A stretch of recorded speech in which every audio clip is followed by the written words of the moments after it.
We've all experienced a tremendous amount of change and transformation since early 2020.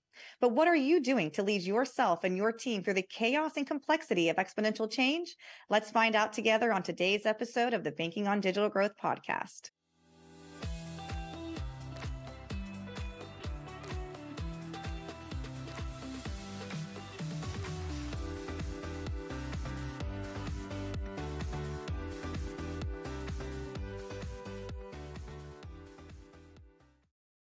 My name is Audrey Cannata, Operations Lead at the Digital Growth Institute. And today we are going to flip the script and I am going to interview James Robert Lay, host of the Banking on Digital Growth podcast. Welcome to the show, James Robert. This is going to be fun being in the driver's seat today. It's going to be a lot of fun. And you lead the way. You are the one who's driving today.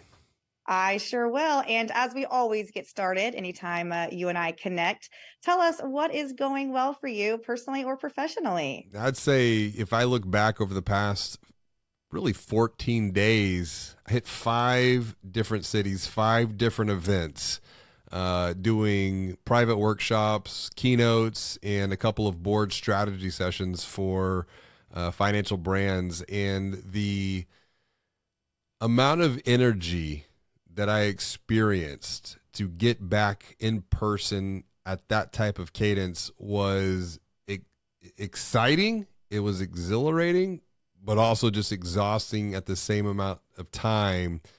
And not from that they were bad experiences, but I just forgot how physically grueling being on the road like that is, which makes me kind of come back and say, okay, we got to rest, we got to recharge, and that's okay.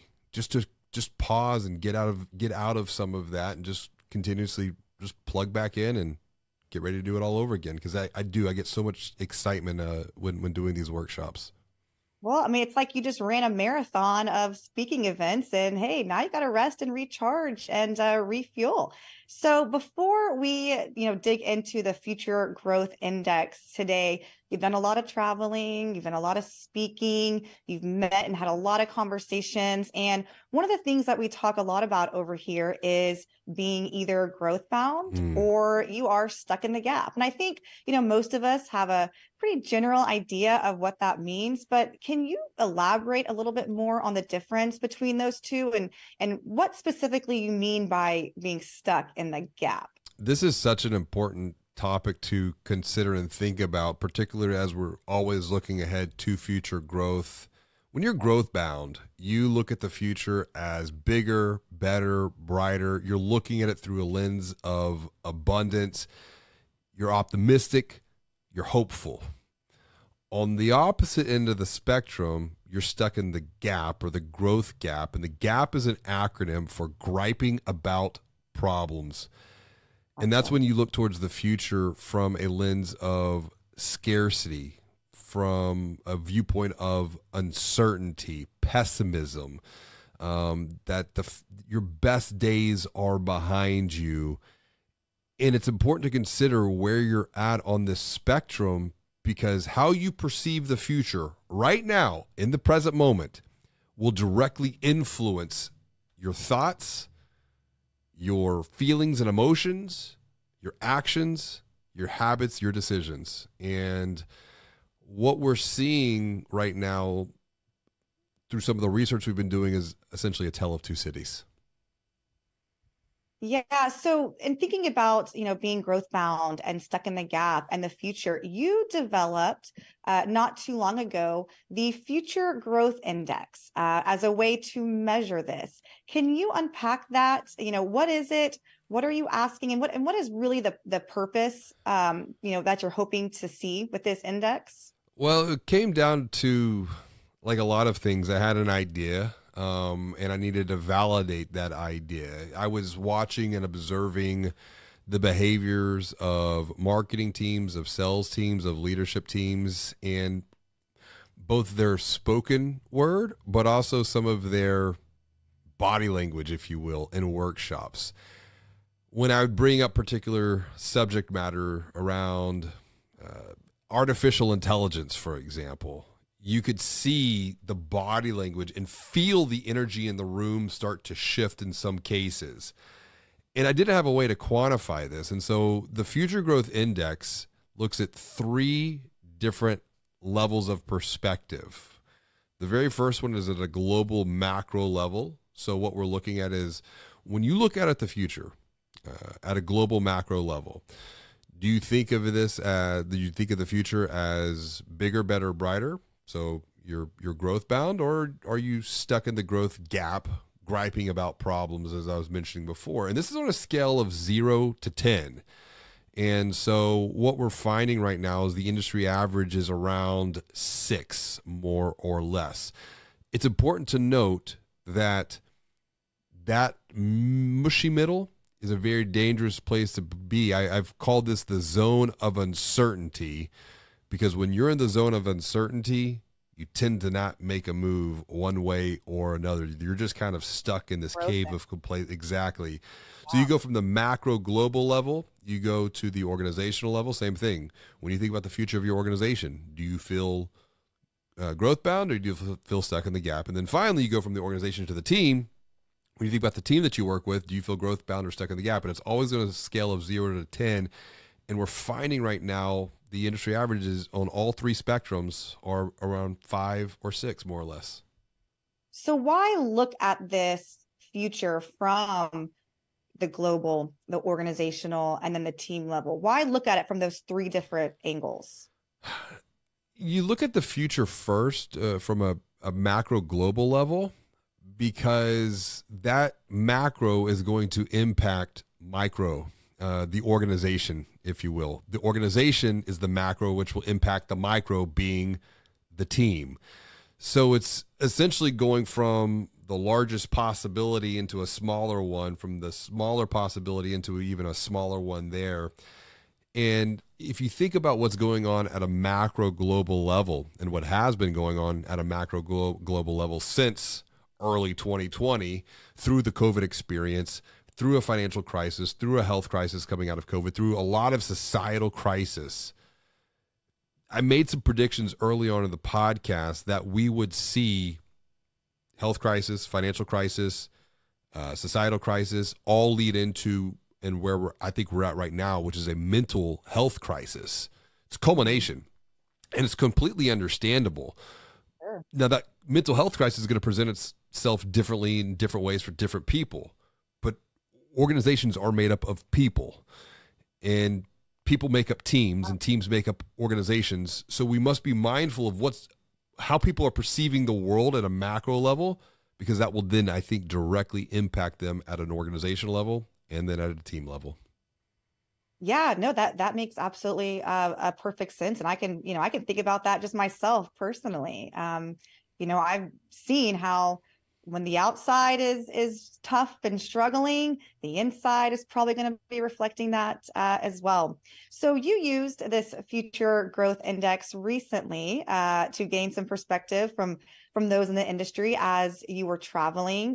What did you hope to find out, and how did you set this up with these groups? Because these were, larger organizations, 40, 50, 60 people at a time who you introduced this index to and kind of talked through and facilitated that. So what did that look like? As I mentioned before, it was a tale of two cities. You have one organization, and these were both for board planning sessions, and one organization. So we're talking about two different organizations here. Exactly. So one organization, 40, 50 people, they completed this and were right in line with the industry average, if not even trending a little bit above the industry average. So one could say that they're moving to be more growth bound, even though they weren't in, say, the 7, 8, 9, 10 range. They were moving from the zone of uncertainty to being more growth bound compared to the industry average. Okay. You take that quantitative data and you overlay the qualitative, which people also provide a response as to why they picked the number they picked on the sliding scale.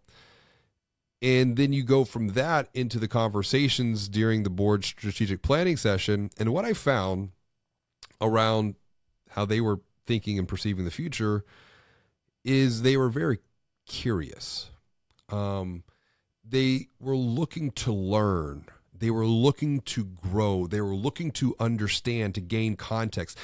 They knew they didn't have the answers, but they weren't afraid of the unknown. On the opposite end of the spectrum, the other city, if you will, the tale of two cities, the other organization, about half the size, completed this assessment here, but it was one of the lower rankings that we've seen when using and deploying the Future Growth Index. And once again, that was affirmed, the quantitative affirmed by the qualitative responses, but then you go into the conversations with this particular group here.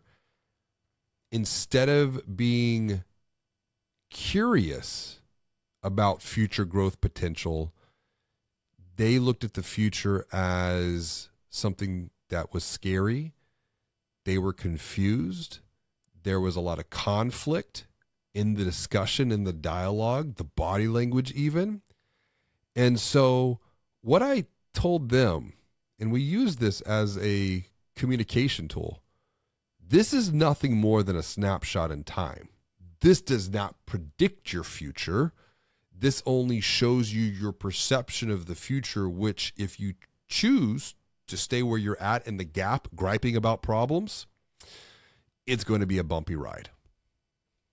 That's a great point about that being just a snapshot in time. But given, the fact that, say, organization B, who was not as growth bound, who were more stuck in the gap, what do you attribute that to? If you're saying in general, a majority of that group was trending lower on this scale, I mean, what were you hearing? What was some of the feedback and the conversations or the body language that you were seeing?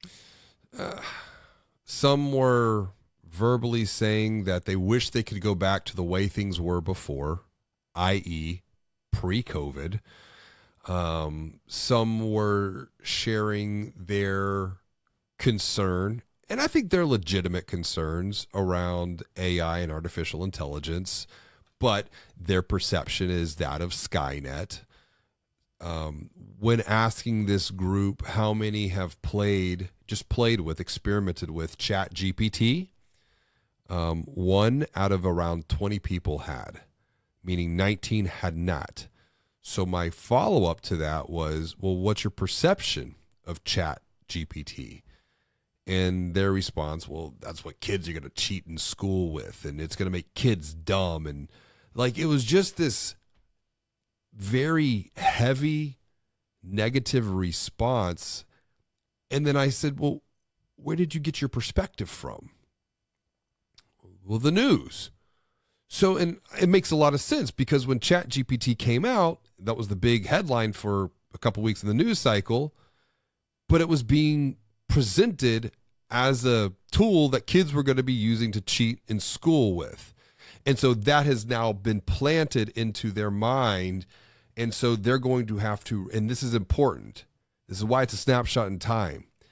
They have the ability to reframe their perspective being the sum of context and framing. And that was what I was doing, is I was saying, okay, I understand where you're at.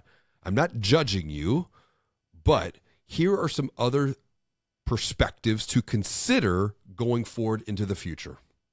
I'm curious though, after this conversation and the facilitation of the Future Growth Index with Bank B, who did not respond as positively, I'm curious if you were to fast forward 90 days from then and give them the Future Growth Index again. How would you hypothesize that those answers would change? Would they change? Would they be the same? Do you think that having this new perspective, they might see things a little bit differently?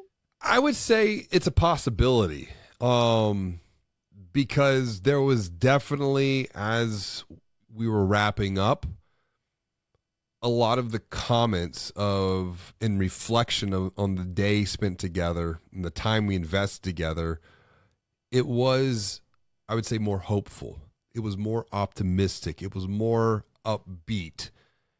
And a lot of verbal affirmations of, thank you. You've helped me see things differently. You've helped me understand. And I get it. I do understand, because a lot of, I'll be front in line on this one. A lot of what we fear is what we don't know. It is the Sure. fear of the unknown, as I've written about in Banking on Digital Growth. I'm writing about Banking on Change. And the only way to overcome the fear of the unknown is just to simply learn. To learn. And I think back to a lot of the feedback that I've heard and I've received from a lot of your speaking is that you do provide hope. You come in there and you tell it like it is. And it's not always the greatest, but it's not always doom and gloom. It's real, but you're there to provide hope, and there is a path forward. And this is just, a snapshot in time. Now you told me, I believe it was during Bank B's conversation, you had an interesting comment that was made to you during that presentation that was kind of a little bit of a reflection maybe of the mindset. But I think this is a great, for digital leadership, I think it was a great example of how you responded versus reacted. We just wrapped up a conversation on our emotions. So tell us a little bit about that situation and what happened. It was actually, it was very unique. And I'm glad that it happened the way that it happened. So we had some AV technical difficulties, and it got things off track for about 5 minutes, and realizing that I was not the who to fix it, and I didn't have the how. I needed another who, thinking about Who Not How by Dr. Benjamin Hardy and Dan Sullivan. Great book. Someone came in, they knew what they were doing, they got it resolved. But during that awkward kind of 5-minute unscheduled pause, someone in the back of the room just popped off and said, "So much for digital growth, huh?" And I just chuckled. I laughed. And I knew where they were. I knew where they were mentally. I knew where they were emotionally based upon their future growth index. And instead of getting upset and frustrated, which would have really helped no one, I just laughed. I didn't say anything at that time, but once we got back on track, before we got started, I just made a reference to the room. I said, I just want to, whoever said that back here, I go, that was actually quite funny, but there's a lesson to be learned. If you are not comfortable with the unknown, if you're not able to adapt your process, system, thinking, whatever that might be, based upon unexpected environmental factors, the future is going to be very challenging, as we experienced through the COVID experience. That was a forcing function to adapt systems, processes, behaviors, actions, habits, etc. But we got to the other side, and we learned, and we grew, and we're better for that. Yeah. But that's a great. But with that comment saying so much for digital growth, I said, that is digital growth, being able to adapt. Yeah, that's a great point on adaptability, because we talked about, the tale of two cities, the tale of two banks, and their different reactions to the future. And a lot of it is fear-based. It is rooted in fear, but also the lack of adaptability, being able to pivot and change, because COVID happening, wanting to go back to the way things were, that's not going to happen. And there's no sense in hoping for that or wishing for that. And this, again, goes back to being a leader, is you got to look at the facts ahead of you. You've got to remove the emotions. Is it going to be fun? Is the change going to be fun? Probably not, but you've got to. I'm having to check my own cognitive biases at the door like every single day. And that's because I know how dangerous it can be to hold on to them. I'm not saying I'm perfect at it.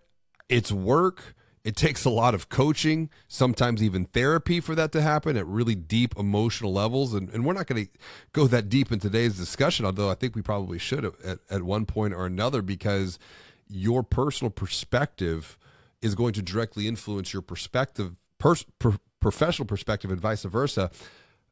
But the idea of adaptability is an area that we're continuing to study here.